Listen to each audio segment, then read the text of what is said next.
నిన్ను ప్రేమించు యేసు నీ జీవితం నూతన సృష్టిగా మార్చును. పాపం క్షమించి రక్షించును.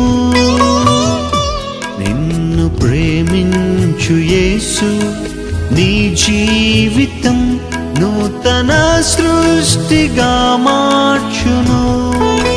పాపం క్షమించి రక్షించును.